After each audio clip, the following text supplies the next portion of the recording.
Well, hey there guys, it's Corinna Bench from Shared Legacy Farms, and here I am today doing another episode of my Instant Pot training. This is a new tool that I've recently got that I'm experimenting with, and I'm trying to teach you guys how to use it step by step so you're not so scared of it. Today I'm going to talk to you about one of the ways that you can release pressure in the Instant Pot. So after you finish cooking the pressure in the pressure cooker, there's a lot of pressure built up in there, right? And it needs to get out.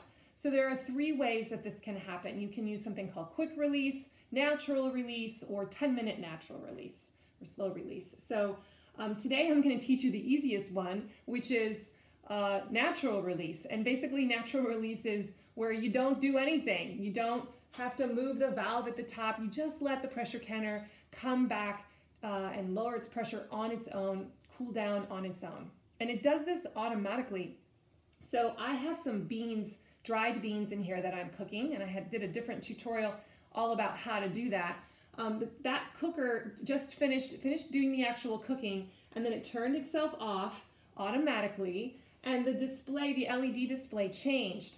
It beeped like 10 times, and then it changed to L, and then there's a number behind here. Right now it says 09, and that is a counter, a timer, and it's telling me that for the last 9 minutes, this has been releasing pressure all on its own. So depending on what my recipe says, in the case of beans, cooking dried beans, I have to allow a natural release for 30 minutes. So when this number reaches 30, then I know that the beans will be done, and I will be able to turn off the Instant Pot and remove the lid from the top without worrying about any safety issues. So that is the easiest way to release pressure.